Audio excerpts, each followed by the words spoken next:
तो आज हम लोग पी ब्लॉक शुरू करेंगे। पी ब्लॉक आज फर्स्ट क्लास होगा और कम से कम 15 लेक्चर में खत्म होगा, ठीक है। तो आज फर्स्ट क्लास होगा उसका। तो सबसे पहले आपको ये जानना है कि पी ब्लॉक में पढ़ना क्या है। देखिए अभी मैं जो पी ब्लॉक आपको पढ़ाऊंगा आप जाके डायरेक्टली एनसीईआरटी पढ़ेंगे।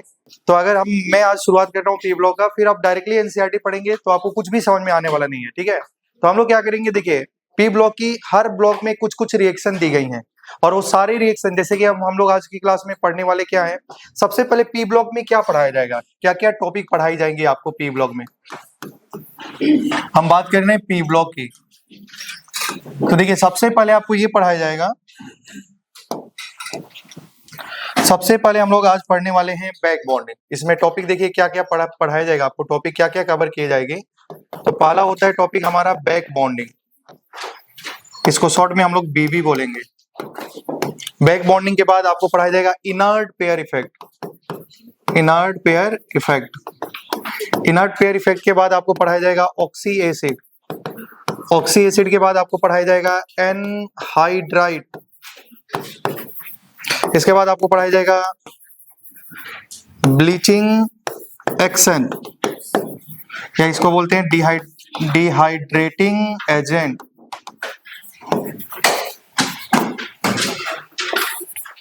फिर आपको पढ़ाया जाएगा डाइमराइजेशन।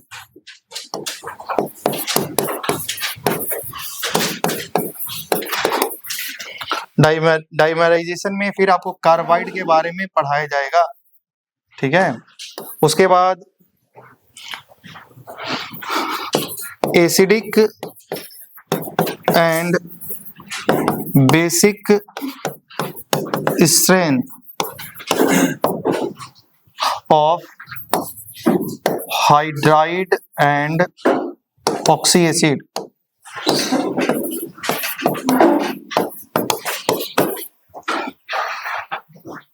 फिर आपको पढ़ाया जाएगा हाइड्रोलाइसिस, ठीक है।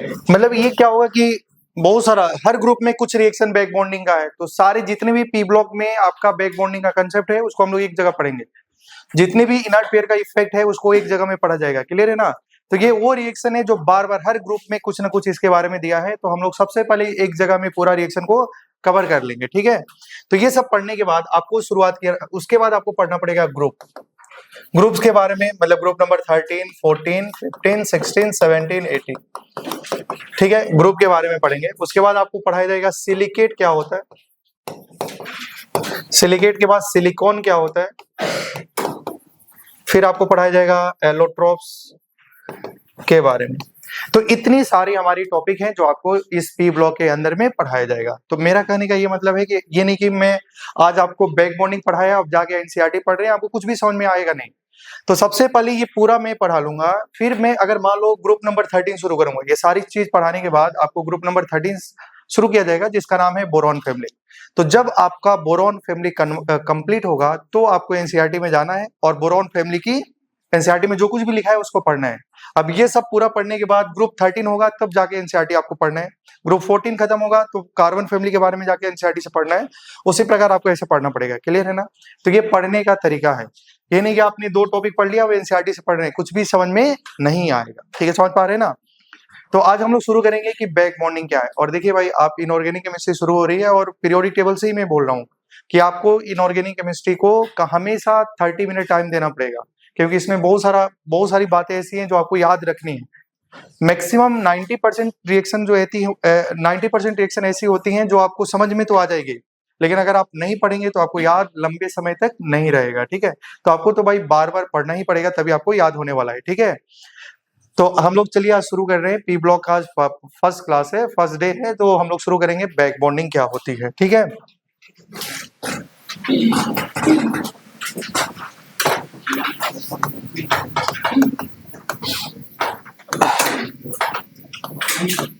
ठीक है, बैक बॉन्डिंग क्या है, क्योंकि पी ब्लॉक में हर जगह में थोड़ा थोड़ा बैक बॉन्डिंग का कंसेप्ट दिया है, तो बैक बॉन्डिंग को हम लोग यहाँ में पूरा अच्छे से कंप्लीट कर लेते हैं।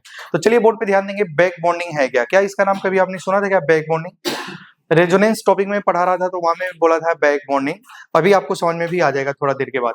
तो देखिए बैक बॉन्डिंग वाला जो कंसेप्ट होता है ये इंट्रा मोलिकुलर कंसेप्ट होता है। क्या होता है भाई?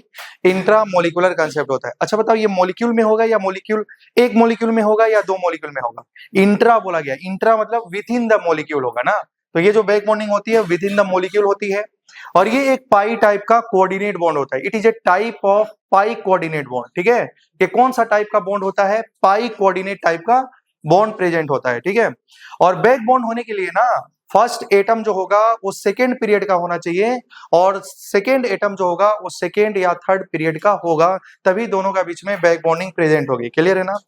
दूसरा नेक्स्ट इंपॉर्टेंट पॉइंट ये होता है कि एक एटम जिनके पास वैकेंट ऑर्बिटल होना चाहिए और दूसरा एटम के पास ऑक्टेट कंप्लीट होने के साथ साथ में क्या होना चाहिए? लोन पेयर होना चाहिए, तभी हमारा बैक बॉन्डिंग हो सकती है। अच्छा मैं एक एग्जांपल से समझाता हूँ फिर आपको कहानी लिखाया जाएगा। जैसे मान लो ये BF3 लिखा है। क्या लिखा है भाई? BF3। ठीक है, ये सबसे अच्छा एग्जांपल होता है बैक बॉन्डिंग के लिए BF3। तो बताइए बोरॉन, यहाँ में देखिए BF3 का कुछ स्ट्रक्चर ऐसा बनेगा। हाइब्रिडाइजेशन क्या है बताइए? sp2 है, sp2 है तो ट्राइगोनल प्लेनर ज्योमेट्री होगी, और यहाँ में ट्राइगोनल प्लेनर दिखाई भी दे रहा है। अच्छा बताओ इस बोरॉन का जो हाइब्रिडाइजेशन है क्या है? sp2 है कि नहीं है? अच्छा बताओ यहाँ में फ्लोरीन के पास लोन पेयर है कि नहीं है भाई? है। क्या लोन पेयर है कि नहीं है? है। क्या सारे फ्लोरीन के पास क्या है? लोन पेयर है। तो देखो भाई क्या इसके, देखिए सबसे पहले देखिए बोरॉन कौन सा पीरियड का मेंबर है? सेकेंड पीरियड का। कौन सा मेंबर का? और फ्लोरीन भी कौन सा पीरियड का मेंबर है? सेकेंड पीरियड का। तो देखिए बैक बॉन्डिंग जो होती है ना, तो या तो दोनों एटम सेकेंड पीरियड का हो, या तो एक सेकेंड पीरियड का हो और दूसरा थर्ड पीरियड का हो, तो बैक बॉन्डिंग होती है। अगर एक सेकेंड पीरियड का हो एक फोर्थ पीरियड का हो तो बैक बॉन्डिंग होगी, लेकिन वो बॉन्ड ज्यादा स्टेबल नहीं रहेगा, क्योंकि आप लोग जानते हैं आपको पढ़ाया गया था केमिकल बॉन्डिंग में जो पाई बॉन्ड होता है, जैसे 2p पाई का बॉन्ड का स्ट्रेंथ, 2p पाई 3p पाई का बीच का बॉन्ड का स्ट्रेंथ, और 3p पाई में वो वीक हो जाता था, है कि नहीं? तो अगर हमारा देखिए बैक बॉन्डिंग होना है तो या तो सेल नंबर 22 हो या 23 हो, तो यहाँ में एक एटलीस्ट सेकेंड पीरियड का होना चाहिए, ताकि जो पाई बॉन्ड तो ऑलरेडी वीक होता है ना भाई, अगर और 3p पाई हो जाए तो और पाई बॉन्ड क्या हो जाएगा? कमजोर हो जाएगा। तो अगर बैक बॉन्ड होना है, क्योंकि back bond is a type of pi coordinate bond होता है। क्लियर है ना? तो एक तो सेकेंड सेल का मेंबर होना ही चाहिए, मतलब एक का सेल नंबर सेकेंड होना ही चाहिए। अभी आपको समझ में भी आएगा। क्या बताओ इसके पास खाली डब्बा है कि नहीं है? है, क्योंकि इसका हाइब्रिडाइजेशन क्या है? sp2। p का एक डब्बा खाली है कि नहीं है? तो इसके पास एक वैकेंट ऑर्बिटल है कि नहीं है? है। क्या इसके पास ऑक्टेट कंप्लीट है और देने के लिए लोन पेयर है कि नहीं है? है। अरे भाई है कि नहीं है? क्या इसके पास डब्बा खाली है? अरे भाई हाँ तो बोलो, अभी तो पढ़ चुके हैं ना ये सारी चीजें। sp2 एक s ऑर्बिटल और p के 3 ऑर्बिटल होते हैं, तो ये हाइब्रिडाइजेशन में चला गया। p का एक खाली है कि नहीं डब्बा? तो क्या वैकेंट के, ये बोरॉन के पास एक वैकेंट p ऑर्बिटल है ना? क्या दूसरा एटम जिनका ऑक्टेट कंप्लीट है और वो देने के तैयार है? क्या देने के लिए तैयार है ना? हाँ। तो क्या ये लोन पेयर देगा? है कि नहीं? तो क्या इन दोनों का बीच में एक पाई टाइप का कोऑर्डिनेट बॉन्ड बना कि नहीं बना? बना। और यही पाई टाइप का कोऑर्डिनेट बॉन्ड को बोला जाता है बैक बॉन्ड। क्या बोला जाता है? Back bond. समझ पा रहे हैं ना? तो बताइए ये जो पाई बॉन्ड का देखिए, क्योंकि पहला एटम तो हमारा पहला जो बॉन्ड है वो क्या ही होगा? सिग्मा। तो ये जो बॉन्ड बन रहा है वो पहला बॉन्ड बना या दूसरा बॉन्ड बना? दूसरा बॉन्ड बना। और दूसरा तो हमेशा क्या ही होगा? पाई बॉन्ड ही होगा। तो ये क्या होता है? पाई टाइप का कोऑर्डिनेट बॉन्ड का फॉर्मेशन होता है, इसी को बोला जाता है बैक बॉन्ड। क्लियर है ना? तो बैक बॉन्ड क्या है? बैक बॉन्ड इंट्रामोलिकुलर कंसेप्ट होता है। ठीक है। दूसरा ये एक पाई टाइप का कोऑर्डिनेट बॉन्ड होता है, और बैक बॉन्ड तभी बन सकता है जब एक एटम सेकेंड पीरियड का हो, दूसरा सेकेंड या थर्ड पीरियड का हो। क्लियर है ना?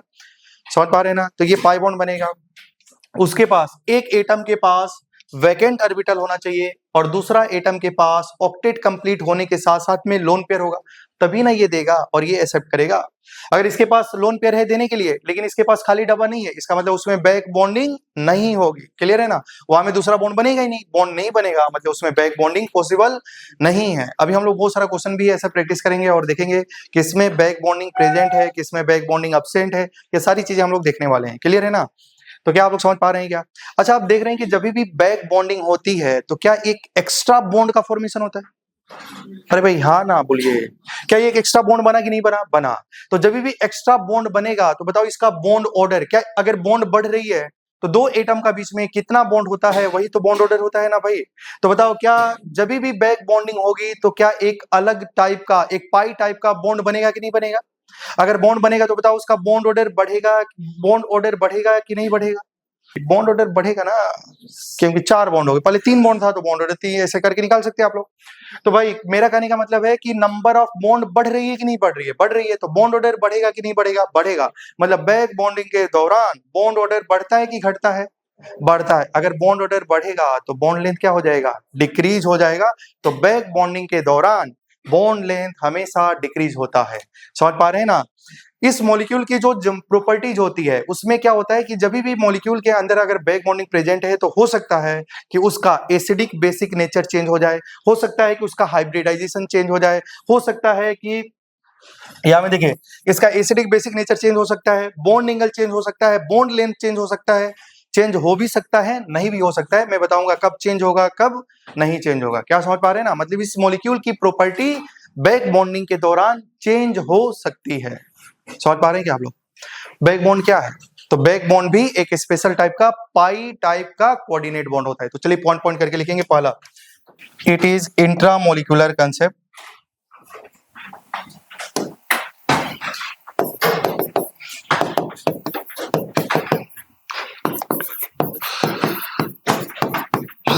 It is intramolecular concept. दूसरा पॉइंट में लिखेंगे it is a type of pi coordinate bond. It is a type of pi coordinate bond.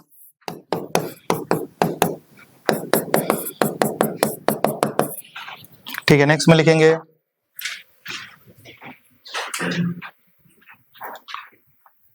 To participate back bonding, to participate back bonding one atom, to participate back bonding one atom must be of second period, must be of second period, and other will be second or third period.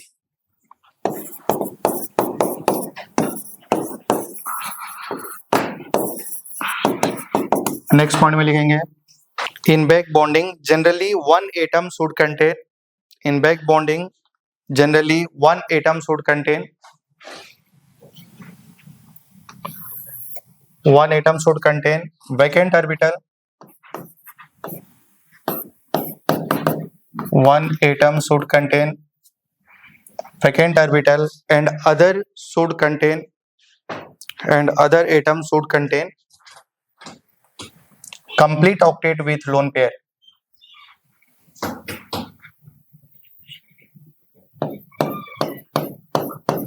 Next point में लिखेंगे in back bond complete octet along with lone pair.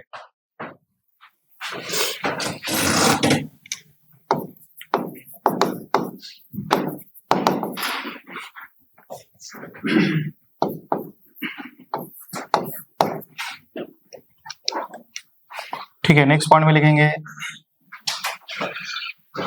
in back bond hybridization may or may not change, in back bonding hybridization may or may not change.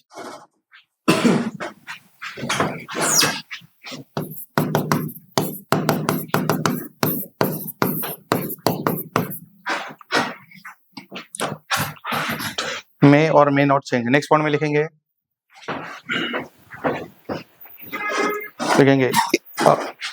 if central atom is acceptor, if central atom is accepted, if central atom is accepted, then hybridization, if central atom is accepted then hybridization will not change. next one में लिखेंगे if central atom is donor, if central atom is donor then hybridization will change.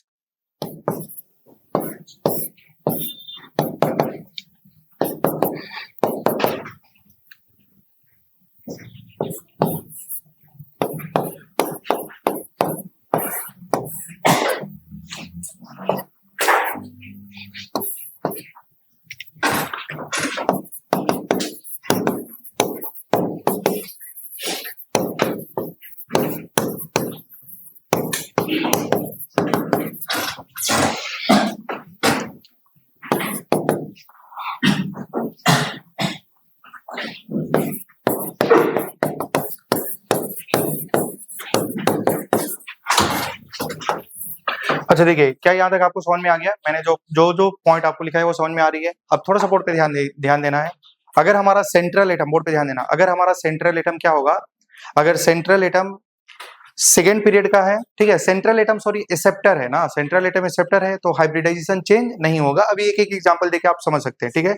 अगर हमारा central atom donor हो गया, वो donate कर रहा है, उस केस में हाइब्रिडाइजेशन चेंज हो जाएगा, ठीक है। और याद रखना कि जब भी बैक बॉन्डिंग का फॉर्मेशन होगा, जब भी बैक बॉन्डिंग होगा, तो बैक बॉन्डिंग में क्या होता है, एक पाई टाइप का कोऑर्डिनेट बॉन्ड का फॉर्मेशन होता है। बॉन्ड बढ़ रहा है तो बॉन्ड ऑर्डर हमेशा बढ़ेगा, और बॉन्ड ऑर्डर हमेशा बढ़ेगा तो बॉन्ड लेंथ हमेशा क्या हो जाएगा, डिक्रीज हो जाएगा। और समझ पा रहे हैं ना आप लोग? थोड़ा सा देखिए एक एग्जांपल जिसका नाम है BF3, क्लियर है ना। जैसे यहाँ में पहले देख लो BF3 क्या है, आप लोगों को मालूम है BF3 की अगर हम बात कर रहे हैं तो देखिए, जब भी बैक बॉन्डिंग की बात करते हैं तो यहाँ में देखो तो देखना पड़ेगा कि जिसका बीच में बैक बॉन्डिंग होता है क्या वो दोनों सेकेंड पीरियड का है, तो बैक बॉन्डिंग अच्छी होगी। एक सेकेंड है, एक थर्ड है, तभी भी बैक बॉन्डिंग हो सकती है। लेकिन अगर एक सेकेंड है और ये फोर्थ है, समझ पा रहे हैं ना, तो इसमें बैक बॉन्डिंग का जो बॉन्ड होगा वो बहुत निग्लेजिबल होगा, क्लियर है ना। क्योंकि सोच के देखो, क्योंकि पाई बॉन्ड खुद ही कमजोर होता है और उसी में सेल नंबर क्या है, 2 और 4 है, क्लियर है ना। तो ये जो पाई बॉन्ड खुद ही कमजोर होता है और ये सेल नंबर ज्यादा होने की वजह से वो बॉन्ड और कमजोर हो जाएगा, तो उसको हम लोग निग्लेजिबल मान सकते हैं, ठीक है, क्लियर है ना। क्या समझ पा रहे हैं ना? मतलब बैक बॉन्डिंग सबसे अच्छा किसमें होगी, 2-2, याद सुनो, 2-2, 2-3, 2-4, 2-5, किसमें बैक बॉन्डिंग अच्छी होगी, 2-2, दोनों सेकेंड पीरियड का होगा, उससे पाई बॉन्ड बनेगा, वो स्ट्रॉन्ग बनेगा, क्लियर है ना। ठीक है, अब बोर्ड पे ध्यान देना, क्या इसके पास एक खाली डब्बा होगा, क्योंकि इसका हाइब्रिडाइजेशन क्या है, sp2, और इसके पास देने के लिए लोन पेयर है ऑक्टेट। मैं बोला था ना, एक एटम के पास वैकेंट ऑर्बिटल होना चाहिए, दूसरा का पास ऑक्टेट कंप्लीट होने के साथ साथ लोन पेयर होना चाहिए। तो बताओ क्या ये लोन पेयर दे सकता है?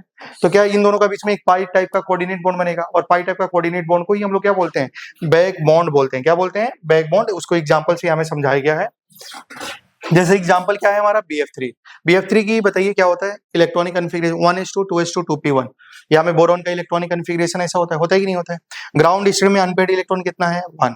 फर्स्ट एक्साइटेड स्टेट में इलेक्ट्रॉन का ट्रांसफर करेंगे तो अनपेड इलेक्ट्रॉन कितना हो गया, 3।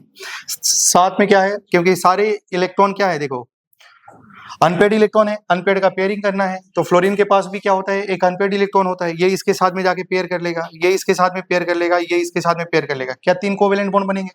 क्या हाइब्रिडाइजेशन होगा sp2? क्या एक p ऑर्बिटल खाली है कि नहीं है? तो क्या इसके पास एक वैकेंट ऑर्बिटल है कि नहीं है? तो चलिए, अगर मान लो पहले बिफोर बैक बॉन्डिंग होने से पहले इस बोरॉन के पास कितने सिग्मा बॉन्ड है, 3। लोन पेयर कितना है, 0। 3 सिग्मा बॉन्ड 0 लोन पेयर पे हाइब्रिडाइजेशन क्या होता है, sp2। क्या होता है भाई, sp2। तो मैंने बोला था कि अगर किसी के पास, क्या इसके पास खाली डब्बा है क्या, तो मैंने इसको ऐसे दिखा दिया है ना, क्या इसके पास खाली डब्बा है। क्या इसके पास ऑक्टेट कंप्लीट है और देने के लिए है। तो क्या ये लोन पे डोनेट करेगा? तो क्या यहाँ में एक अलग टाइप का बॉन्ड बना, कौन सा टाइप का बॉन्ड बना, पाई टाइप का कोऑर्डिनेट बॉन्ड बना। क्योंकि पहला बॉन्ड क्या है बताओ, ये पहला बॉन्ड क्या है, सिग्मा बॉन्ड, तो दूसरा जो बॉन्ड बनेगा वो क्या ही बनेगा, पाई बॉन्ड बनेगा, क्योंकि 2 एटम का पहला बॉन्ड हमेशा सिग्मा होता है, उसके बाद पाई बॉन्ड का फॉर्मेशन होती है। तो क्या यहाँ में पाई बॉन्ड बना कि नहीं बना? इसी पाई टाइप का कोऑर्डिनेट बॉन्ड का नाम क्या है, बैक बॉन्डिंग। क्या नाम है, बैक बॉन्डिंग। अब थोड़ा सा ध्यान देना, बैक बॉन्डिंग के पहले बिफोर बैक बॉन्डिंग इसका हाइब्रिडाइजेशन क्या था, sp2। क्या था, sp2। आफ्टर बैक बॉन्डिंग बताओ इसमें क्या हुआ, आफ्टर बैक बॉन्डिंग बताइए, सिग्मा बॉन्ड भी कितना है, क्योंकि हाइब्रिडाइजेशन में पाई बॉन्ड काउंट नहीं होता है, सिग्मा बॉन्ड कितना है, 3। लोन पेयर कितना है, 0।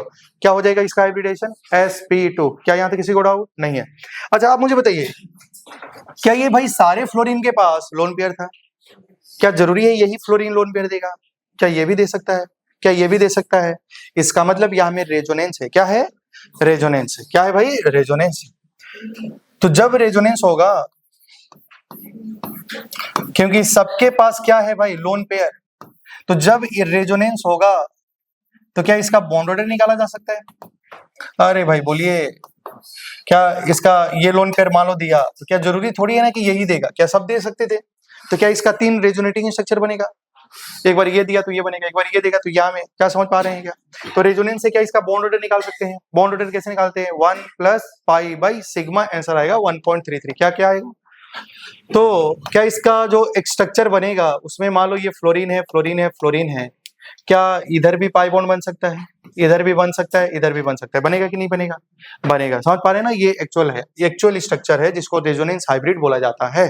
क्या समझ पा रहे हैं क्या?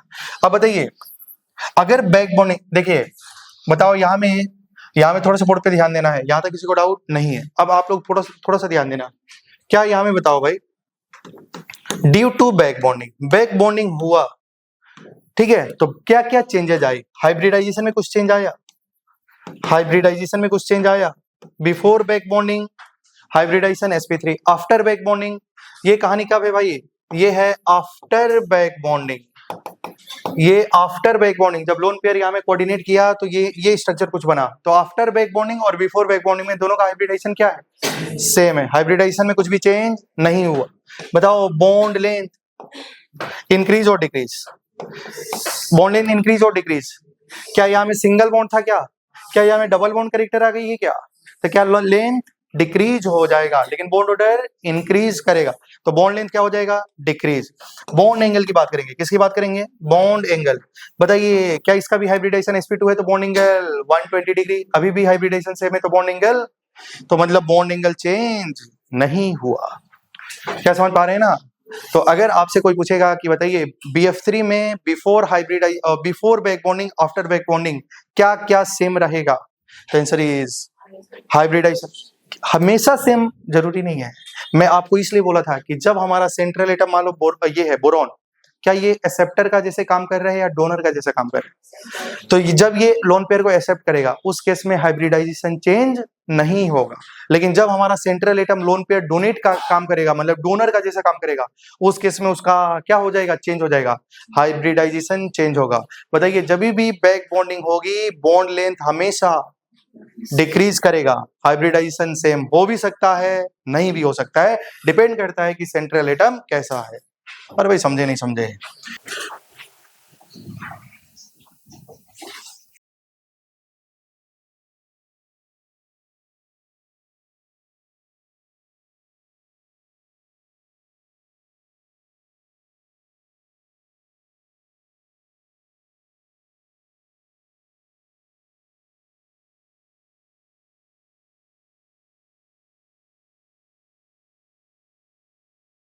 ठीक है, तो थोड़ा सा समझेंगे। अब हम लोग बात कर रहे हैं बोरॉन ट्राइहेलाइड, और इसमें आपको कंपेयर करना है लुईस एसिडिक कैरेक्टर। क्लियर है ना, क्या समझ पा रहे हैं भाई, थोड़ा सा ध्यान दीजिएगा, क्या कंपेयर करना है, लुईस एसिडिक कैरेक्टर। क्लियर है ना, और यहाँ में आपके साथ में एग्जांपल लिखा है BBF3 BCl3 BBr3 BI3, बोलो क्लियर है ना। अब अगर हम बात करें, देखिए बोरॉन तो हमारा कौन सा पीरियड का मेंबर है, सेकंड, फ्लोरीन सेकंड, तो यहाँ में जो सेल नंबर है 2 के बीच में है, यहाँ में 2 3 2 4 2 5। क्लियर है ना भाई। क्या यहाँ में बताओ हर केस में क्या बोरॉन के पास ऑक्टेट कंप्लीट है, अरे भाई ऑक्टेट कंप्लीट है या इनकम्प्लीट है, इनकम्प्लीट। क्या बोरॉन के पास वेकेंट ऑर्बिटल है कि नहीं, क्या यहाँ भी है, यहाँ भी है, यहाँ भी है, यहाँ पे। क्लियर है ना। क्या यहाँ में देखो, क्या इसका फ्लोरीन का ऑक्टेट कंप्लीट है और देने के लिए लोन पेयर है क्या, है। क्या इसका ऑक्टेट कंप्लीट है लोन पेयर देने के लिए है क्या सब में कहानी तो सेम है, लेकिन किसका लुईस एसिडिक कैरेक्टर ज्यादा होगा। तो ध्यान देना, लुईस एसिड कैरेक्टर किसको बोलते हैं, लुईस एसिड किसको बोलते हैं, जो लोन पेयर को आसानी से एक्सेप्ट करे, किससे करे, आसानी से एक्सेप्ट करे, उसको क्या बोलते हैं, लुईस एसिड। लेकिन जो लोन पेयर को आसानी से डोनेट करे उसको क्या बोलते हैं, लुईस बेस। बताओ लोकलाइज लोन पेयर और डिलोकलाइज लोन पेयर में किसकी बेसिक कैरेक्टर ज्यादा होती है, लोकलाइज या डिलोकलाइज, लोकलाइज या डिलोकलाइज, लोकलाइज लोन पेयर का बेसिक स्ट्रेंथ डिलोकलाइज से ज्यादा होता है। क्लियर है ना। आइए बोर्ड पे ध्यान देंगे। तो अगर हम यहाँ में बात कर रहे हैं, ठीक है, तो देखिए जब भी हम लुईस एसिड और लुईस बेस की बात करते हैं ना, वो क्या होता है, इंट्रामोलिकुलर कंसेप्ट नहीं होता है, वो दो मॉलिक्यूल के बीच में देखा जाता है। क्लियर है ना। अब आइए ध्यान दीजिए इधर, अगर मान लो ये लुईस एसिड है तो भाई इसके जस्ट बगल में क्या होना पड़ेगा, लुईस बेस। अच्छा बताओ लुईस बेस क्या होता है, जो लोन पेयर को आसानी से देता है। तो मान लो ये अमोनिया है और मान लो ये लुईस एसिड है, तो अगर ये लोन पेयर को आसानी से रखेगा मतलब उसका लुईस एसिडिक कैरेक्टर ज्यादा है। अरे भाई समझ पा रहे हैं ना भाई, लुईस एसिड बेस हमेशा दो मॉलिक्यूल के बीच में देखते हैं कि इसका लुईस एसिड कैरेक्टर ज्यादा है कि इसका ज्यादा है। क्लियर है ना। तो अगर मान लो ये लुईस एसिड है तो मान लो कोई लुईस बेस है, अगर वो लोन पेयर देने आया लेकिन अगर ये लोन पेयर को एक्सेप्ट नहीं किया, इसका मतलब लुईस एसिड कैरेक्टर अच्छा नहीं है। कोई लोन पेयर को आसानी से एक्सेप्ट कर ले तो उसको क्या बोलेंगे, उसका लुईस एसिडिक कैरेक्टर अच्छा है। क्या समझ पा रहे हैं क्या। तो आइए बोर्ड पे ध्यान दीजिएगा, बताओ क्या क्या यहाँ में ध्यान देना, क्या ये फ्लोरीन है, क्या सेकंड के बीच में मेंबर है ना, दोनों का सेल नंबर सेकंड है। क्या फ्लोरीन का ऑक्टेट भी कंप्लीट है, क्या लोन पेयर देने के लिए भी है। तो क्या ये जो बोरॉन का ऑक्टेट कंप्लीट था, ओ सॉरी ऑक्टेट नहीं, जो बोरॉन के पास वेकेंट ऑर्बिटल था, क्या फ्लोरीन अपना लोन पेयर को कोऑर्डिनेट कर देगा, है कि नहीं। समझ पा रहे हैं ना। तो अगर मान लो कोई आया लुईस बेस लोन पेयर देने के लिए, तो जो लोन पेयर आसानी से ले लेगा उसका लुईस एसिडिक कैरेक्टर ज्यादा अच्छा होगा। लेकिन ये देने आया लोन पेयर, लेकिन क्या इसके पास डब्बा खाली है? नहीं, क्योंकि मॉलिक्यूल के अंदर में क्या हो चुका है? Back bonding. क्या फ्लोरीन अपना लोन पेयर दे देगा इसको? तो कोई दूसरा देने आएगा तो ये बताओ क्या ये लोन पेयर को एक्सेप्ट कर सकता है? नहीं। तो बताओ क्या उसका लुईस एसिडिक कैरेक्टर ज्यादा होगा कि कम होगा? कम होगा। क्या समझ पा रहे हैं ना? इसलिए मैं बता रहा था कि सेकेंड का बीच में बैक बॉन्डिंग अच्छी होती है, और यहां से देखो क्या 2,5 का बीच में बैक बॉन्डिंग निग्लेजिबल होगा। समझ पा रहे हैं ना? तो अगर बताओ क्या इस बोरॉन के पास क्या वैकेंट ऑर्बिटल है कि नहीं, तो कोई दूसरा लोन पेयर देने आएगा तो क्या ये लोन पेयर को ले लेगा कि नहीं ले लेगा? ले लेगा। तो आप मुझे बताइए क्या यहां से यहां जा रहे हैं, क्या सेल नंबर बढ़ रही है? अगर सेल नंबर बढ़ेगी तो बताइए, अगर पाई बॉन्ड बन रहा है 2-2 के बीच में, 2-3 के बीच में, 2-2, 2-5 के बीच में, है कि नहीं? तो किसमें पाई बॉन्ड स्ट्रॉन्ग बनेगा? 2-2 के बीच में। तो यहां से इधर जा रहे हैं, सेल नंबर बढ़ रहा है, स्ट्रेंथ ऑफ पाई बॉन्ड कम हो रहा है, टेंडेंसी टू बैक बॉन्डिंग। क्या इसमें बैक बॉन्डिंग होगी? क्या इसमें बैक बॉन्डिंग होगी? नहीं। तो यहां से यहां में बैक बॉन्डिंग की टेंडेंसी बढ़ रही है, कम हो रही है? कम हो रही है। क्या कोई दूसरा लोन पेयर देने आया, क्या इसके पास खाली डब्बा है? नहीं। लेकिन क्या इसके पास खाली डब्बा है? है। तो एबिलिटी ऑफ वैकेंट ऑर्बिटल इधर से इधर में जाने में क्या हो रही है? बढ़ रही है। तो लुईस एसिडिक कैरेक्टर बढ़ेगा। क्या समझ पा रहे हैं आप? तो अगर हम बात करें लुईस एसिडिक कैरेक्टर का, बताओ किसकी लुईस एसिडिक कैरेक्टर सबसे ज्यादा अच्छा है? बोलो भाई, क्या ऐसा होगा? मुझे नहीं लगा समझ में आया ही क्या? तो ये लुईस एसिडिक कैरेक्टर है। सेम कांसेप्ट यही, same above concept BeF2 BeCl2। तो बताओ लुईस एसिडिक कैरेक्टर किसका ज्यादा होगा? BeF2 से ज्यादा, BeCl2, BeCl2 से ज्यादा, BeBr2, उसके बाद क्या होगा? BeI2। Same concept.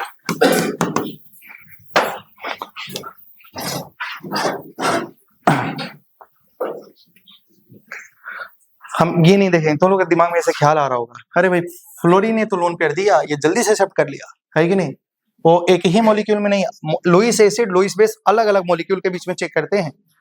समझ पा रहे हैं ना? अगर इसको अच्छा लुईस एसिड है तो कोई लोन पेयर देने आया तो लोन पेयर को रख लेना चाहिए। लेकिन बोरॉन के पास वैकेंट ऑर्बिटल था, लेकिन फ्लोरीन ही ने पाई बॉन्ड बना लिया था उसके साथ में, है कि नहीं? तो इसलिए अगर इसके पास कोई लोन पेयर देने आएगा तो ये लोन पेयर एक्सेप्ट नहीं कर सकता है। क्लियर है ना? इसलिए उसकी लुईस एसिडिक कैरेक्टर कम हो जाएगी। ठीक है, चलिए। तो ये हम लोग का एनसीईआरटी में दिया है, मतलब इसकी बेसिक कैरेक्टर, ठीक है, acidic character, Lewis acidic character, ठीक है।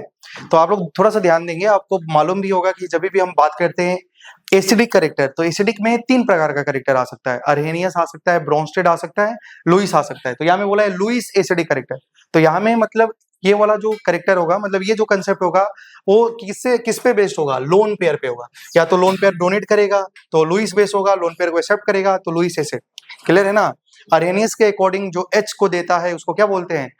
एसिड। जो OH को देता है उसको क्या बोलते हैं? बेस। ब्रोंस्टेड के अकॉर्डिंग जो H को देता है वो एसिड, जो H को लेता है उसको क्या बोलते हैं? बेस। ठीक है, ये कंसेप्ट है। ठीक है, आगे बढ़ते हैं।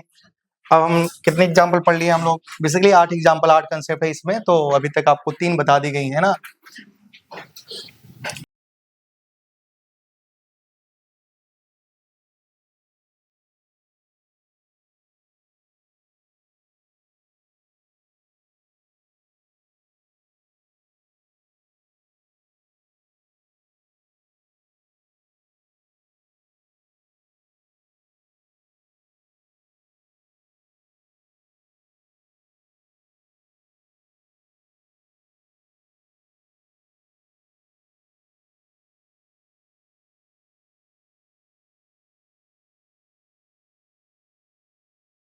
ठीक है, अब हम बात करेंगे, देखिए लुईस बेसिक कैरेक्टर। ठीक है, कितना एग्जाम्पल पढ़ा दिया गया था? शायद 3 एग्जाम्पल है ना। तो ये 4th एग्जाम्पल है जिसमें आपको इसके बारे में, लुईस बेसिक कैरेक्टर के बारे में दिया है, एनसीईआरटी में यही दिया है, ट्राई मिथाइल अमीन, ट्राई सिलाइल अमीन।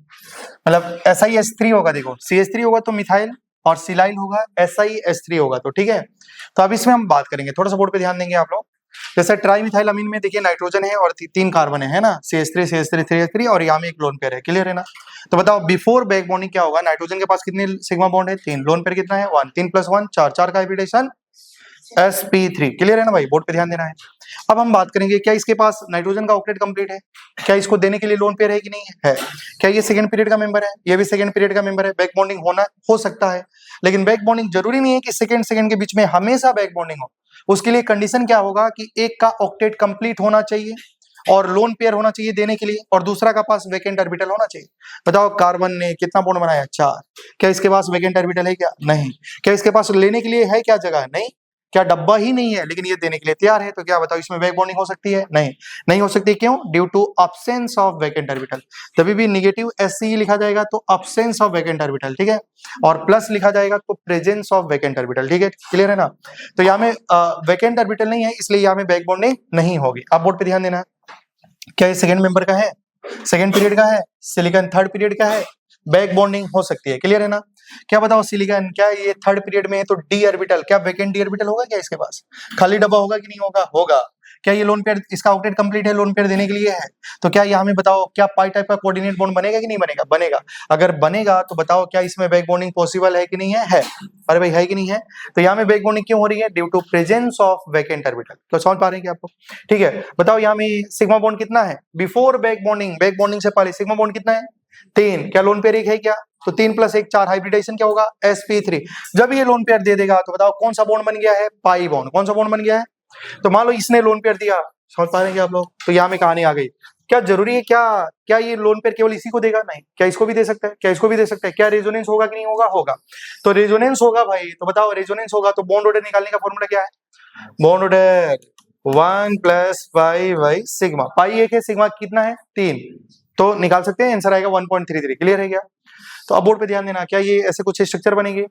अब बताओ यहाँ में जब ये यहाँ में पूछा जाएगा, बताओ सिग्मा बॉन्ड कितना है, 3, लोन पेयर 0, सिग्मा बॉन्ड कितना है 3, लोन पेयर कितना, समझ पा रहे हैं क्या आप लोग, क्योंकि इसके पास जो लोन पेयर था उसने दे दिया है, पाई बॉन्ड बना लिया है, तो हाइब्रिडाइजेशन में पाई बॉन्ड काउंट नहीं होती। तो सिग्मा बॉन्ड 3, लोन पेयर कितना है 0। बताओ इसका हाइब्रिडाइजेशन क्या हो गया है, sp2। क्या हो चुका है, पहले हाइब्रिडाइजेशन क्या था sp3, बाद में क्या हो गया sp2। हाइब्रिडाइजेशन चेंज हुआ कि नहीं हुआ।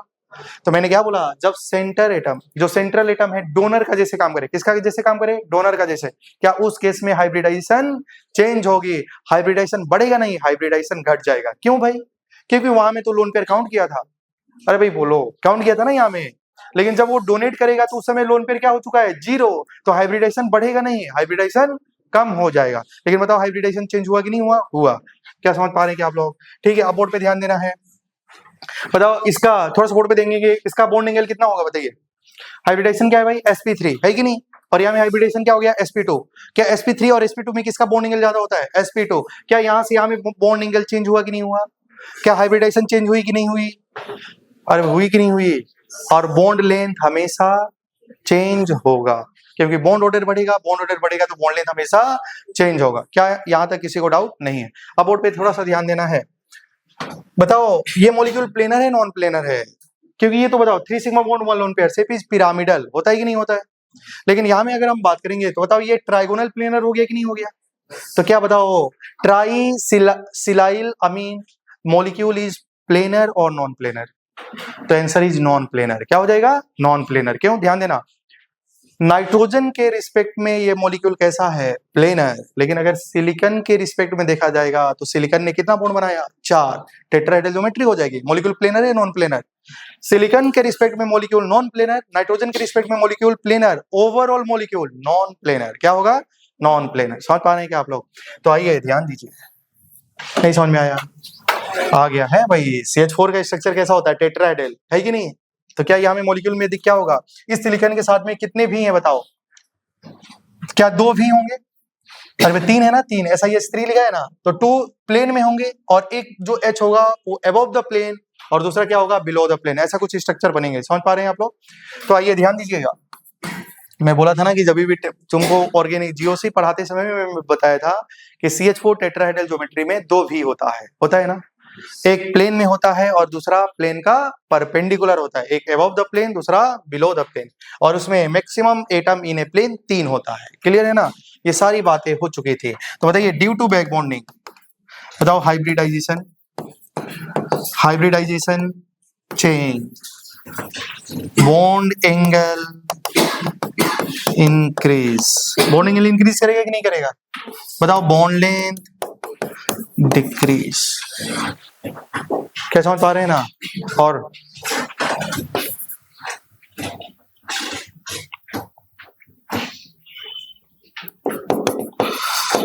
molecule is planar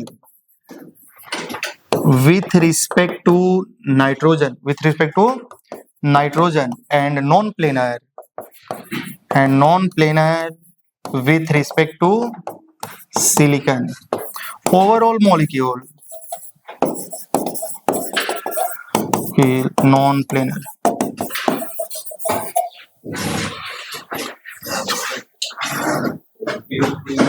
तो maximum atom in a plane is 9। इसमें देखिए भाई, थोड़ा बोर्ड पे ध्यान देंगे। जैसे मान लो SiH4 की बात करेंगे, है ना, SiH4 की बात करेंगे तो उसमें सिलिकॉन के साथ में कितने हाइड्रोजन जुड़ा होगा? 4, है कि नहीं? जब 4 हाइड्रोजन में 2 हाइड्रोजन तो क्या होगा? प्लेन में होगा, और 2 hydrogen above the plane below the plane, है कि नहीं? तो बताओ ये तीनों, ये तो बताइए थोड़ा सा बोर्ड पे ध्यान, नाइट्रोजन के रिस्पेक्ट में ये जो तीनों मॉलिक्यूल है वो कैसा है? प्लेनर, है ना? लेकिन इस सिलिकॉन के साथ में कितने हाइड्रोजन आपको नजर आ रही है? 3। तो 2 हाइड्रोजन प्लेन में होगा, एक अबव द प्लेन होगा, क्लियर है ना? तो मैक्सिमम 3 बॉन्ड, और यहां से 2 हाइड्रोजन 5, यहां से 2 7, 2 9, तो 9 एटम हमारे प्लेन में होंगे। अगर क्वेश्चन में आ जाएगा कि in trimethylsilane maximum number of atom in a plane, तो आंसर क्या हो जाएगा? 9। समझ पा रहे हैं क्या आप लोग? ठीक है, तो अगर आएगा तो ऐसे कर लेना, ठीक है, बोर्ड पे ध्यान देना। अच्छा देखिए, ब्यूट-2-इन की बात कर लेते हैं हम लोग, चलिए लास्ट में ही कर लेते हैं। चलिए, जीआई हम लोग पढ़ाया था ज्योमेट्रिकल आइसोमेरिज्म में। ब्यूट-2-इन में क्या होगा? देखिए, कार्बन कार्बन के बीच में डबल बॉन्ड है, एक CH3 और यहाँ में CH3 और H, है कि नहीं है? तो बताओ सबसे पहले कार्बन का हाइब्रिडेशन क्या है? sp2। यहाँ में ज्योमेट्रिकल प्लेन ऑफ सिमेट्री है, मॉलिक्यूल प्लेनर हो जाएगा। समझ पा रहे हैं क्या आप? आपको बताया गया था, अगर 20 से काटेंगे CH3H दोनों ग्रुप सेम है, तो मॉलिक्यूल कैसा होगा? प्लेनर होगा। तो ऐसा बहुत सारा क्वेश्चन जीआई का बताया गया था, मॉलिक्यूल प्लेनर है या नॉन प्लेनर है, ऐसे चेक कर सकते हैं। क्या समझ पा रहे हैं ना? डबल बॉन्ड में रिस्ट्रिक्शन रोटेशन है, दो different group attach with same carbon atom, तो जीआई होगा। जीआई के लिए बहुत सारी कंडीशन थी, है कि नहीं? फिर आपको होरी बर्टी ऐसा करके भी बताया गया था, तो आप वहां से चेक करके बता सकते हैं। नेक्स्ट क्वेश्चन लिखेंगे, चेक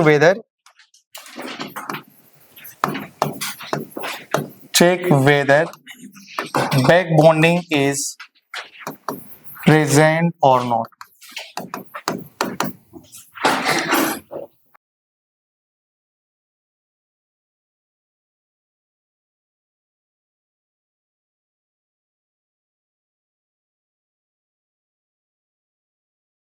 चलिए आइए बोर्ड पे ध्यान देंगे आप लोग।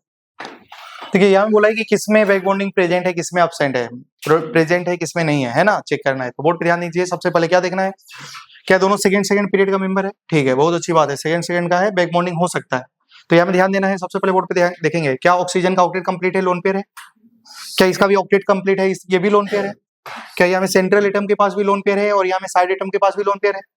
या तो ये लोन पेयर दे सकता है, या तो दोनों में से कुछ चेक करना है, कौन देगा कौन लेगा, क्लियर है ना? अच्छा बताओ, क्या इसके पास ऑक्टेट कंप्लीट है, लोन पेयर है? क्या ये देने के लिए करेगा? तो क्या ये देगा? तो क्या ये लोन पेयर एक्सेप्ट कर सकता है? नहीं, क्योंकि डब्बा नहीं है। अच्छा अब देखो दूसरी बात, क्या इसके पास ऑक्टेट कंप्लीट है, लोन पेयर है? क्या ये देने के लिए करेगा? क्या ऑक्सीजन के पास वैकेंट ऑर्बिटल है? नहीं। तो बताओ भाई, इस केस, क्योंकि इस समय हाइब्रिडेशन क्या है, sp3, तो क्या s भी खत्म, तीनों p खत्म, क्या इसके पास वैकेंट ऑर्बिटल है? नहीं। तो बताओ, क्या दोनों के पास लोन पेयर है लेकिन खाली डब्बा नहीं है? तो बताओ, क्या इसमें बैक बॉन्डिंग प्रेजेंट है या एब्सेंट है? क्यों एब्सेंट है? Due to absence of vacant orbital, clear है ना? तो यहाँ में बैक बॉन्डिंग एब्सेंट है ना, तो क्या लिखा जाएगा? Due to absence of vacant orbital, इसलिए इसमें बैक बॉन्डिंग एब्सेंट है, प्रेजेंट नहीं। आइए बोर्ड पे ध्यान दीजिए।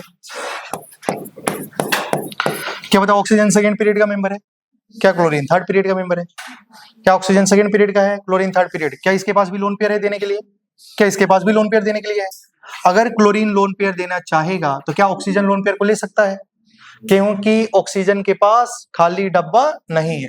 लेकिन बताओ, क्या क्लोरीन के पास खाली डब्बा है? क्योंकि थर्ड पीरियड का मेंबर है, थर्ड पीरियड के पास वैकेंट 3d ऑर्बिटल खाली होता है। तो क्या ये लोन पेयर देना चाहेगा? तो क्या ये लोन पेयर को ले सकता है? ले सकता है कि नहीं? ले सकता है। तो बताओ, क्या यहाँ में बैक बॉन्डिंग होगी कि नहीं होगी? क्यों होगी? Due to presence of vacant orbital, clear है ना? इसका मतलब यहाँ में बैक बॉन्डिंग होगा, यहाँ में बैक बॉन्डिंग नहीं होगा। क्या समझ पा रहे हैं क्या आप लोग? है, इसके पास लोन पेयर देने के लिए है, क्या सिलिकॉन के पास खाली डब्बा है, तो क्या ये लोन पेयर को ले सकता है कि नहीं ले सकता है, ले सकता है। तो बताओ यहाँ में बैक बॉन्डिंग होगी कि नहीं होगी, होगी। अगर बैक बॉन्डिंग होगी तो बताओ क्यों होगी, due to presence of vacant orbital. क्या समझ पा रहे हैं ना, रुक जाइए, अब थोड़ा सा बोर्ड पे ध्यान दीजिएगा। क्या OCl2 में बैक बॉन्डिंग है, क्या यहाँ में भी बैक बॉन्डिंग प्रेजेंट है, मतलब OF2 और OCH3 का होल ट्वाइस में बैक बॉन्डिंग एब्सेंट है, लेकिन OCl2 और OSIH3 का होल ट्वाइस में बैक बॉन्डिंग प्रेजेंट है। क्लियर है ना, किसमें बैक बॉन्डिंग अच्छी होगी, किसमें बैक बॉन्डिंग अच्छी होगी, बताइए किसमें बैक बॉन्डिंग अच्छी होगी। आंसर इज OCl2 में या OSIH3। क्या यहाँ में भी सेल नंबर 2 3 है, क्या यहाँ में भी सेल नंबर 2 3 है, लेकिन ध्यान देना जब ये लोन पेयर देने के लिए कोशिश करेगा तो क्या इसके पास ऑलरेडी लोन पेयर है, तो क्या यहाँ में लोन पेयर रिपल्सन हो सकता है, लेकिन क्या इसके पास लोन पेयर है क्या, नहीं। तो अगर आपसे पूछा जाएगा स्ट्रेंथ ऑफ पाई बॉन्ड या स्ट्रेंथ ऑफ बैक बॉन्डिंग तो किसकी अच्छी होगी, OSIH3 का होल ट्वाइस का बैक बॉन्डिंग इससे ज्यादा अच्छा होगा। क्यों ज्यादा होगा, क्योंकि इसमें क्या है, लोन पेयर रिपल्सन। समझ पा रहे हैं आप लोग।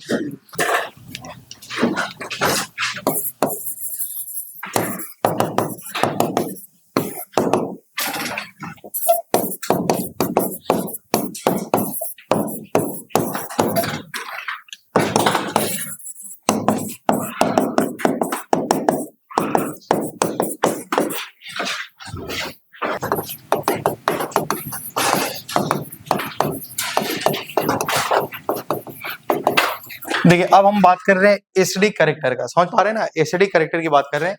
और एक पढ़े थे शुरुआत में लुईस एसिड, दोनों में डिफरेंस है। लुईस एसिड में जब भी बात किया जाएगा ना तो उसमें लोन पेयर से सोचा जाएगा, समझ पा रहे हैं ना, लेकिन एसिडिक कैरेक्टर बोला है तो हम लोग ब्रोंस्टेड के अकॉर्डिंग सोच सकते हैं, जो H को देता है उसको एसिड बोला जाता है, ठीक है। तो आपके ये एसिडिक कैरेक्टर में आपका ये क्वेश्चन है एग्जाम्पल नंबर 7, टोटल 8 एग्जाम्पल है, समझेंगे तो ये टॉपिक खत्म हो जाती है। तो एग्जाम्पल 7 में अगर आपको बोला जाएगा CHF3 और CHCl3 में आपको एसिडिक कैरेक्टर कंपेयर करना है, तो आप लोग जानते होंगे कि इसको बोलते हैं फ्लोरोफॉर्म, इसको बोलते हैं क्लोरोफॉर्म, ठीक है। और इसमें किसकी एसिडिक कैरेक्टर ज्यादा है, ठीक है। तो ध्यान दीजिए, अभी आपको समझ में आ जाएगा।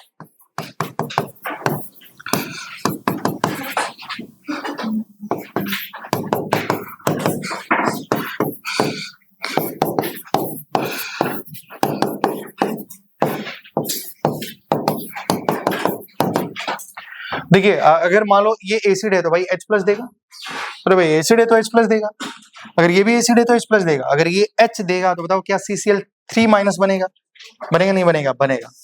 मतलब इसको हम डायग्राम से देखें तो देखिए, इधर देखिए CF3 ऐसा होगा, यहाँ में H, ठीक है, ऐसा H, ठीक है।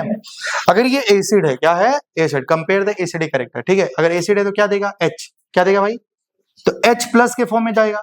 बताओ क्या हाइड्रोजन इलेक्ट्रॉन लेके जा रहा है कि छोड़ के जा रहा है, छोड़ के जा रहा है। तो क्या ये हाइड्रोजन हट गया यहाँ से, क्या यहाँ में हाइड्रोजन का भी इलेक्ट्रॉन और कार्बन का इलेक्ट्रॉन होगा कि नहीं होगा, तो क्या इसके पास एक लोन पेयर हो गया, होगा कि नहीं होगा।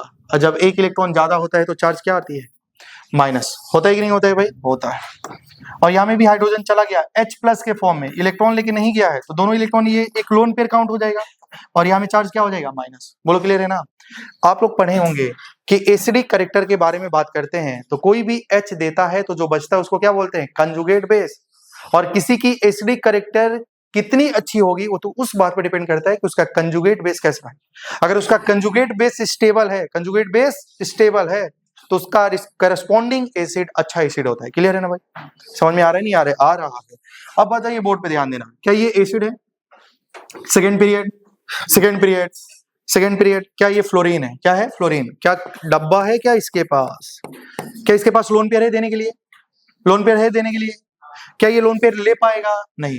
क्या फ्लोरीन के पास लोन पेयर देने के लिए है, कार्बन के पास खाली डब्बा है, नहीं है, या नहीं है, क्यों नहीं है, क्योंकि इसका हाइब्रिडेशन क्या है, sp3, क्या है बोलिए, sp3। मतलब इसमें क्या होगा, क्या इसमें बताओ बैक बॉन्डिंग प्रेजेंट या एब्सेंट, एब्सेंट। क्लियर है ना। अगर किसी में बैक बॉन्डिंग हो जाती है तो मॉलिक्यूल स्टेबल हो जाता है, क्या हो जाता है, क्या यहाँ में 2 3 के बीच में बॉन्ड बना है, सेल नंबर 2 3। क्या क्लोरीन के पास लोन पेयर है कि नहीं है भाई, है। क्या कार्बन के पास खाली डब्बा है, नहीं। क्या फ्लोरीन, देखो क्लोरीन के पास लोन पेयर है लेकिन ये लोन पेयर देने के लिए करेगा, लेकिन कार्बन के पास वैकेंट ऑर्बिटल।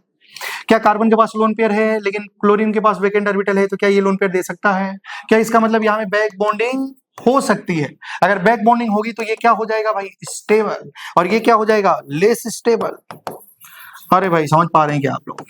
मैं बताया था, इसको हम लोग बोलते थे पी पाई डी पाई रेजोनेंस। रेजोनेंस का एक इफेक्ट था ना, पी पाई डी पाई। क्या तुमको ये रेजोनेटिंग में आपको बताया गया था, है कि नहीं, कि फ्लोरीन के पास डी ऑर्बिटल नहीं होता है और क्लोरीन के पास डी ऑर्बिटल होता है। अब आपको पूरा अच्छे से समझ में आ गया, आया या नहीं आया? बताओ क्या इसमें बैक बॉन्डिंग है क्या? क्या इसमें बैक बॉन्डिंग? तो क्या ये लेस स्टेबल होगा? क्या ये एनायन मोर स्टेबल होगा?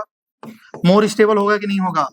अगर मोर स्टेबल है, अच्छा बताओ, हमेशा प्रोडक्ट मोर स्टेबल की तरफ जाती है कि नहीं जाती है? जाती नहीं जाती है? जाती है। इसका मतलब क्या ये रिएक्शन सबसे पहले होगा?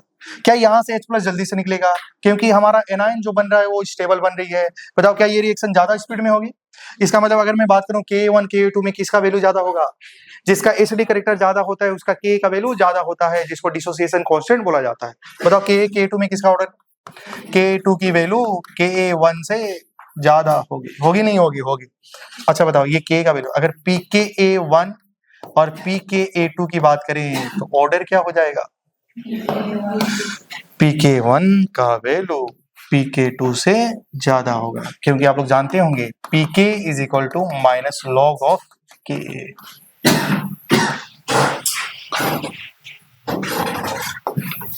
क्या समझ में आ रहा है ना? तो इसमें बैक बॉन्डिंग क्या वजह से स्टेबिलिटी आ रही है, वहां में बैक बॉन्डिंग नहीं है इसलिए वो स्टेबल नहीं है। क्लियर है ना? ठीक है, एक और क्वेश्चन।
ठीक है, थोड़ा सा बोर्ड पे, क्या ये पॉइंट आपको पूरा से समझ में आ गया? उसी प्रकार देखिए यहाँ पे लिखा है R3COH, क्या लिखा है? R3COH, और क्या लिखा है? R3SiOH। कार्बन फैमिली है, कार्बन मैक्सिमम कितना बॉन्ड बनाएगा? 4। क्या यहाँ में R के साथ में 3 R जुड़ा है तो क्या 4 बॉन्ड हो रही है? तो मान लो ये H दिया, क्या दिया? H, तो क्या माइनस हो गया? क्या इसके पास देने के लिए है लेकिन कार्बन के पास लेने के लिए डब्बा नहीं है, क्या बैक बॉन्डिंग होगी? नहीं। तो क्या होगा? ये लेस स्टेबल होगा। लेकिन बताओ क्या ये ऑक्सीजन लोन पेयर दे सकता है? दे सकता है। क्या सिलिकॉन के पास वैकेंट ऑर्बिटल है कि नहीं है? है। तो क्या ये ले सकता है? क्या इसमें बैक बॉन्डिंग होगी?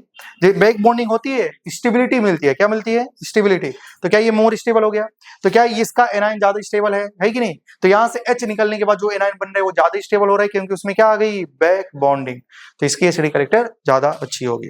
यही सेम क्वेश्चन है, क्लियर है ना? नेक्स्ट क्वेश्चन लिखेंगे, compare hybridization and shape.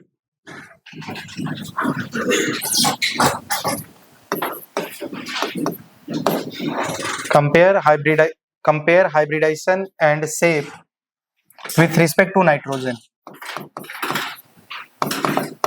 shape with respect to nitrogen. Compare hybridization and shape with respect to nitrogen. ठीक है, compare hybridization and shape with respect to nitrogen. Question इन इसमें compare करना।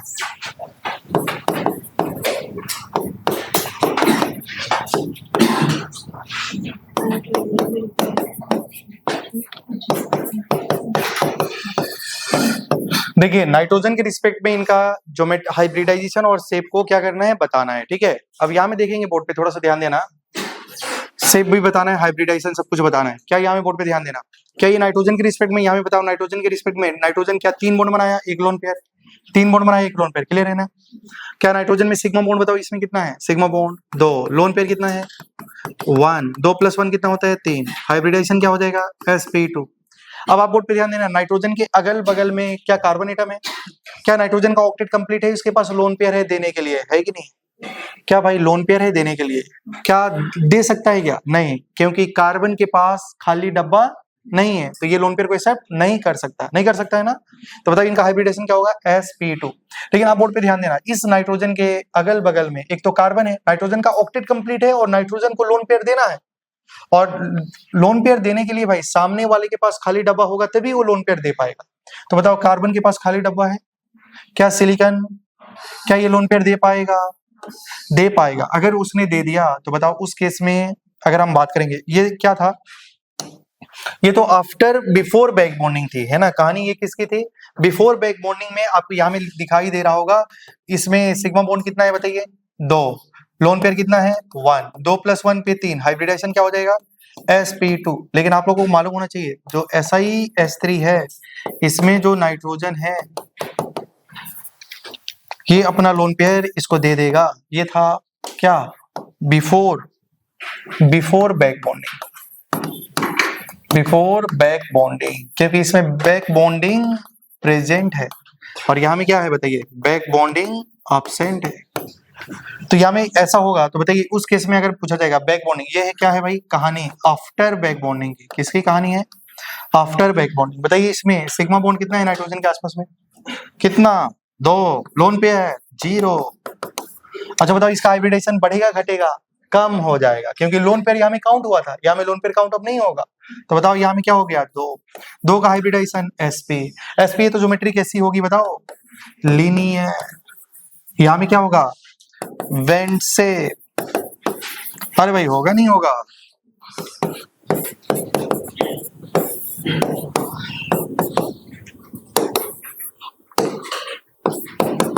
Bend से भी से बोल सकते हैं हम ना, 2 सिग्मा बॉन्ड 1 लोन पेयर पे। लेकिन इसमें क्या होगा देखिए,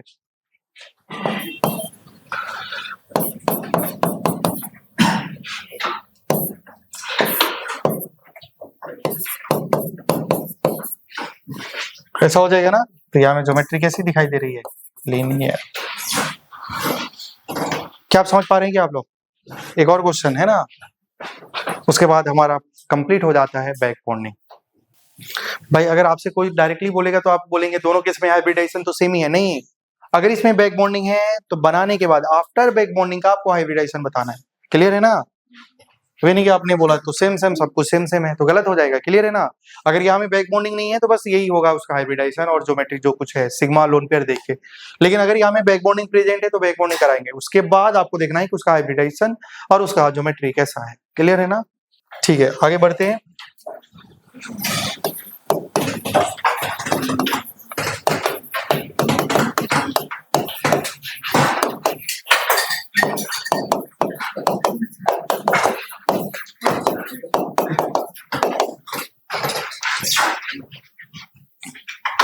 compare BF bond length in BF3 and BF4-। इसमें BF बॉन्ड लेंथ को क्या क्या करना है बताइए, कंपेयर करना है, ठीक है। तो अगर आप देखेंगे भाई BF3 में अगर आप देख रहे हैं क्या बताइए इसमें बैक बॉन्डिंग है कि नहीं है, अरे भाई बोलिए, ये यही तो सबसे पहला एग्जांपल था, हाँ, क्योंकि इसके पास खाली डब्बा है तो लेगा। तो अगर ये लेगा तो क्या इसमें रेजो होगा, क्या होगा रेजोनेंस। बॉन्ड ऑर्डर क्या हो जाएगा भाई 1.33, क्योंकि कैसे निकालेंगे 1 + पाई बॉन्ड कितना है 1, सिग्मा बॉन्ड कितना है 3, क्लियर है ना। तो ऐसे हो जाएगा, ठीक है। तो इसका वजह से मतलब BF3 में कुछ स्ट्रक्चर ऐसी बनेगी, जरूरी थोड़ी ना है कि यही लोन पेयर दे पाए, ये भी दे पाएगा, तो 3 स्ट्रक्चर बनेंगे ना। अगर बताओ इसका बॉन्ड ऑर्डर इतना है तो आपको क्या कंपेयर करना है भाई BF बॉन्ड, है कि नहीं। तो जिसका बॉन्ड ऑर्डर ज्यादा होता है उसका बॉन्ड लेंथ कम होता है कि नहीं होता है, होता है। तो ये BF3 की कहानी ये थी। BF4- में देखेंगे, BF4- ऐसा कुछ लिखा है, ठीक है, क्या समझ पा रहे हैं ना BF4-। अच्छा अगर हम बात करेंगे थोड़ा सा बोर्ड पे ध्यान देना, क्या इसमें बैक बॉन्डिंग प्रेजेंट है या अब्सेंट है? अब्सेंट। क्या यहाँ में बैक बॉन्डिंग क्या है? प्रेजेंट है। और वहां में क्या था? बैक बॉन्डिंग क्या था? अब्सेंट या प्रेजेंट? अब्सेंट। समझ पा रहे होंगे आप लोग, क्योंकि बोरॉन कितना ऑलरेडी बना लिया है, क्योंकि इस समय इसकी हाइब्रिडाइजेशन क्या हो चुकी है? sp3। ठीक है, तो इस केस में ध्यान देना, सारे बी और एफ के बीच के जो बॉन्ड है वो कैसे हैं। अगर इसकी बॉन्ड ऑर्डर की बात करें तो बॉन्ड ऑर्डर कितना है? 1। बी और एफ का बीच का बॉन्ड कैसा दिखाई दे रहा है? 1। सिंगल बॉन्ड है ना, तो बॉन्ड ऑर्डर कितना होगा? होगा कि नहीं होगा? सोच पा रहे हैं क्या? कैसे सोच रहे होंगे आप लोग? 1 प्लस पाई बॉन्ड कितना है? सिग्मा बॉन्ड कितना है? तो बॉन्ड ऑर्डर कितना आ गया? तो पाई बॉन्ड है ही नहीं ना, तो बी और एफ के बीच में आंखों से भी दिखाई दे रहा है कि सिंगल बॉन्ड है। ठीक है, तो बॉन्ड ऑर्डर सिंगल होगा। यहाँ में रेजोनेंस का वजह से यहाँ में पार्शियल डबल बॉन्ड कैरेक्टर आया है। तो देख रहे हैं ना, यहाँ में अगर बैक बॉन्डिंग नहीं है और इसमें बैक बॉन्डिंग है, तो बैक बॉन्डिंग होती है तो क्या होता है? बॉन्ड ऑर्डर हमेशा बढ़ता है। होता है कि नहीं होता है? तो यहाँ में बैक बॉन्डिंग का वजह से बॉन्ड ऑर्डर बढ़ गया है। तो बताओ बॉन्ड लेंथ, जिसका बॉन्ड ऑर्डर ज्यादा होता है उसका बॉन्ड लेंथ। तो बॉन्ड लेंथ की अगर बात करें, BF3 में BF बॉन्ड लेंथ और यहाँ में BF4 माइनस में BF बॉन्ड लेंथ, किसका ज्यादा होगा? बॉन्ड लेंथ, क्योंकि इसका बॉन्ड ऑर्डर ज्यादा है तो बॉन्ड लेंथ कम होगा, इसका बॉन्ड ऑर्डर कम है तो उसका बॉन्ड लेंथ ज्यादा। क्लियर है ना?